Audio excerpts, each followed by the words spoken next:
కొన్ని విషయాలు మాట్లాడుకోవటానికి బాధగా ఉంటాయి. ఎందుకు ఇలాంటి మాట మాట్లాడతాడు ఈయన అని అనుకుంటారు. దీన్ని మీరు అశుభంగా అనుకోకండి. జీవితంలో మన పుట్టుక మన చేతుల్లో లేదు, మనకు తెలియదు. అలాగే మన మరణం కూడా మనకు తెలియదు. కానీ ఒకటి మాత్రం నిశ్చయం, ఇవాళ కాకుంటే రేపైనా సరే మన మరణిస్తామన్న సంగతి తెలిసింది. కాబట్టి దానికి కావాల్సిన కొద్దిపాటి ప్రిపరేషన్ మనం ఎవరికి వాళ్ళని చేసుకుంటే మంచిది. మనకి శ్రీశ్రీ గారి డైలాగ్ ఒకటి జ్ఞాపకం వస్తుంది, పవిత్ర భారతంలో చావు కూడా పెళ్ళి లాంటిదే బ్రదర్ అని. నిజమే. మరి ఈ పవిత్ర భారతదేశంలో చావు కూడా పెళ్ళి లాంటిదే. కాబట్టి మరి ఈ భారాన్ని మన పిల్లల మీదకి వేయకుండా ఉండాలంటే కొన్ని మార్గాలు ఉన్నాయి. ఎవరు ఎలా బ్రతికినా సరే, ఎంత ఆస్తి ఇచ్చినా సరే, పిల్లలు ఖర్చు పెట్టాల్సి వచ్చేటప్పటికి పేరెంట్స్కి చాలామంది 98% బాధపడిపోతారు ఖచ్చితంగా. ఎందుకంటే కనీసం 1,00,000 రూపాయలు దానికోసం ఖర్చు అయిపోతాయి. ఇంకొక 2 లక్షలు భోజనాలకి వీటికి వాటికి అయిపోతాయి. తర్వాత కాశీ తీసుకెళ్ళిపోయి అక్కడ వెళ్ళి అక్కడ ఆస్తులు కలపడానికి వాటికి అన్ని కలిపి ఒక 3-4 లక్షలు అయిపోతాయి. పాపం అది వాళ్ళకి బాధే కదా. మన పేరెంట్స్గా మనం ఎందుకు వాళ్ళకి బాధని కలగజేయాలి? ఒక్కసారి ఆలోచించండి. ఇప్పుడు అవకాశాలు ఉన్నాయి. మా చిన్నప్పుడే విజయవాడలో మహాప్రస్థానం అని చెప్పేసి, స్వర్గపురి అని చెప్పేసి ఎలక్ట్రికల్ క్రిమేషన్ వచ్చింది మా చిన్నప్పుడే. బట్ ఫార్చునేట్గా అది ఇక్కడ ఇంకా కొనసాగుతూనే ఉంది. ఒకటి 1 టౌన్ పోలీస్ స్టేషన్ ఎదురుగుండా ఒకటి, కృష్ణలంకల మెయిన్ రోడ్ల దగ్గర ఒకటి.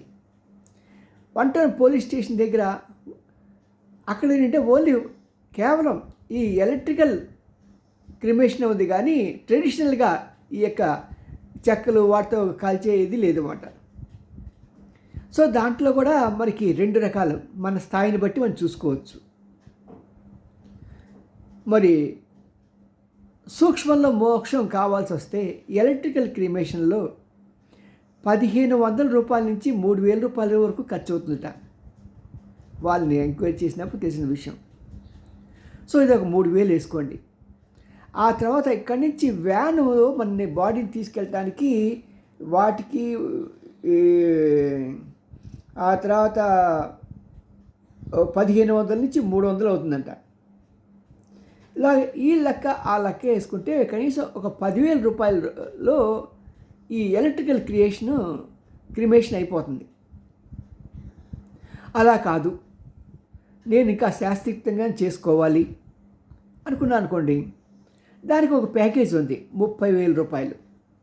వాళ్ళే వస్తారు, వాళ్ళే వ్యాన్లో తీసుకెళ్తారు, మళ్ళీ తీసుకొస్తారు, మళ్ళీ ఒక పాత్రలో మీకు ఇది కూడా ఇస్తారు. దానికి అంటే మట్టి పాత్ర అయితే 100 నుంచి 200 రూపాయలు ఉన్నాయట. తర్వాత 1,000 రూపాయల వరకు ఉన్నాయి. మన దాన్ని బట్టి 2 కేజీల ఇది ఇస్తారు ఎలక్ట్రికల్ క్రిమేషన్లు అయితే. కాబట్టి ఇవన్నీ కూడా ముందుగా మనం ప్లాన్ చేసుకొని కొంత సొమ్ముని ఒక దీనిగా వేసి, అంటే ఒక డీడీ తీసి కానీ అలాంటి ఏదైనా ఒక ఏర్పాటు చేసుకొని మనం చనిపోయే ముందు, అరే బాబు మీరు ఎవరు ఏం ఖర్చు పెట్టక్కర్లేదు, నేను అంతా రెడీ చేసుకుని ఉంచుకున్నాను, నాకు ఈ పద్ధతిలో ఈ 10,000లో మీరు నాకు ముగించేయండి. ప్లస్ ఇంకా భోజనాలు అవన్నీ పెట్టుకోకండి. ఎవరు బంధువులకు పాపం వాళ్ళకే టైం ఉండదు, మళ్ళీ మనం ఎందుకు, మళ్ళీ వాళ్ళకి గిఫ్ట్లు అంట, అవన్నీ వేస్ట్. ఏం ఖర్చు పెట్టకండి. మీరు చక్కగా ఏదైనా ఉంటే ఏదైనా అనాథాశ్రయానికి, ఏ వృద్ధుల ఆశ్రయానికి ఒక 10,000 రూపాయలు ఇచ్చి భోజనాలు పెట్టకండి. ఎందుకంటే భోజనాలు పెడితే ఏమవుతుందంటే పాపం చిన్నపిల్లలు మనం పెట్టే తినలేరు. ఎందుకంటే వాళ్ళు రోజు ఒక లిమిటెడ్గా తింటూ ఉంటారు. మన వాళ్ళు ఓహో అని చెప్పేసి ఆ రోజు చాలా భారీగా పెడుతూ ఉంటే అవి తిని పాపం అరిగించగల శక్తి సామర్థ్యాలు వాళ్ళకు ఉండవు, వృద్ధులకైనా పిల్లలకైనా. కాబట్టి అలాంటివి ఏం చేయకుండా అక్కడ వాళ్ళకి కావాల్సిన వస్తువులు, ఏమైనా దుప్పట్లు కానీ, లేకుంటే ఫ్యాన్ కానీ, లేకపోతే అక్కడ వాళ్ళకి కావాల్సిన మందులు కానీ, జనరల్గా ఉండే మందులు ఉంటాయి కదా, ఆ మందులు కానీ, ఒక ఈజీ చైర్ కానీ, లేకుండా ఇలాంటి ఏమైనా చూసి ఆ ఒక 10,000 బడ్జెట్లు ఇచ్చేయండి. అప్పుడు ఎంత అవుతుంది? 20,000 ప్లస్ 30,000 ఒక 40,000 రూపాయలు కూడబెట్టుకొని ఒక డ్రాఫ్ట్ తయారు చేసి టు హూమ్స్ ఎవర్ అని పెట్టుకుని పక్కన మనం పెట్టుకున్నాం అనుకోండి, వాళ్ళకి చెప్పారు, అరే బాబా అక్కడ హూమ్స్ ఎవర్ పెట్టాను, 40,000 ఇది పెట్టాను, అది నాకు కారణం, మీరెవ్వరు పైసా ఖర్చు పెట్టకండి, నాది ఇలా జరగాలి అని చెప్పి రాసేద్దాం. కాదు అలా కాదు ఇంకొద్దిగా చేద్దామంటే ఒక 50,000 ఖర్చు అవుతుంది, 30,000 అదిను. తర్వాత ఇదే సేమ్ ప్రొసీజర్లో మరి దీంట్లో అంటే ఒక 10,000 రూపాయలు కాశీకి వెళ్ళి రావడానికి ఒక 10,000 అవుతుంది. ఆ తర్వాత ఈ అన్న సంతర్పణ అని చెప్పేసి డొనేషన్ అన్న సంతర్పణ పోయి పెట్టకండి. ఏదైనా సరే కన్స్ట్రక్టివ్గా ఉండేటట్టు. చచ్చిపోయేటప్పుడు కూడా ఇంకా ఈ పేరు ప్రతిష్టల కోసం గిఫ్ట్లు, వాళ్ళ గిఫ్ట్ చాలా చిన్న గిఫ్ట్ ఇచ్చారండి, మేము చాలా పెద్ద గిఫ్ట్ ఇచ్చాం అనకండి. అలా కాకుండా చక్కగా ఒక ప్లాన్ చేసుకోండి. మీ ముందు ఇప్పుడు 2 ఆప్షన్స్ పెట్టాను నేను. 20,000 రూపాయల్లో ముందు మొత్తం అయిపోతుంది, 50,000లో ఇంకోటి అవుతుంది.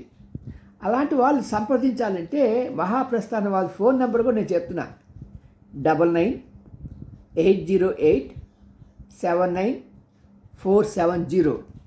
మీ కోడళ్ళు మిమ్మల్ని తిట్టుకోకుండా ఉండాలంటే, మీ కొడుకులు బాధపడకుండా ఉండాలంటే, మీ కూతుర్లు కూడా ఇంత ఖర్చు ఎలా భరిస్తాం అని అనుకోకుండా ఉండాలంటే, మీ అల్లుడు అరే బాబు ఆయన చావు మాకు ఇది వచ్చింది రాబు అని అనుకోకుండా ఉండాలంటే ఇది ఉత్తమ మార్గం. చావు మన చేతుల్లో లేదు, కానీ అది వస్తున్న సంగతి మనం తెలిసినప్పుడు మనం ఈ మాత్రం ప్లానింగ్ చేసుకొని దానికోసం కొంత బడ్జెట్ పెట్టి, నాకు ఇంతకన్నా ఎక్కువ బడ్జెట్ వద్దు, నాకు ఇలాగే చాలు అనుకుంటే హాయిగా ఉంటుంది కదా. వాళ్ళకి ఎప్పుడైనా మన జ్ఞాపకం వస్తే, పాప మా నాన్న చాలా మంచోడు, నాకు పైసా ఖర్చు లేకుండా చేశాడు, అవునండి బాబు మీ నాన్నగారు చాలా మంచి ఆయన మామగారు అని వాళ్ళ ఆవిడగా ఉంటుంది. అలా ఉండాలి జీవితం. అంతేగాని ఆర్భాటాలు హంగులు చేసుకోవద్దు. సాగిపోతాం. మనమే రాజులమా లేకుంటే అంబానీలమా? ఇద్దరికి టాటాలు బిర్రలా, నేను ఇప్పుడు అంబానీలు ఆదాని అనాల్సి వస్తున్నది, కర్మకాలి. ఏదో ఒకటి అందాలండి మరి, మోడీగా చలవ. సరే ఏదేమైనా సరే ఇది గుర్తుపెట్టుకోండి. ఇది నేను ఇలా మేము మాట్లాడని చెప్పి అనుకోకండి. ఇది ఒక చక్కని ప్లానింగ్ కోసం చెప్తున్నాను అంతే తెప్పించి మిమ్మల్ని భయపెట్టాలని కాదు. నేను అదే ప్లానింగ్లో ఉన్నాను. నేను 20,000 బడ్జెట్లోనే ఉన్నాను, 50,000కి వెళ్ళదలుచుకోవాలా.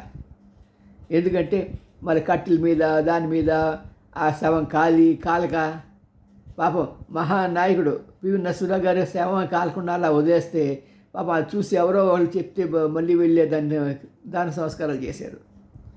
కాబట్టి నా ఉద్దేశంలో ఎలక్ట్రికల్కి మించింది ఏది లేదండి. ఉత్తినే మనం ఏదో అలా చేస్తే మనకు వచ్చేస్తున్నారు, ఏది రాదు.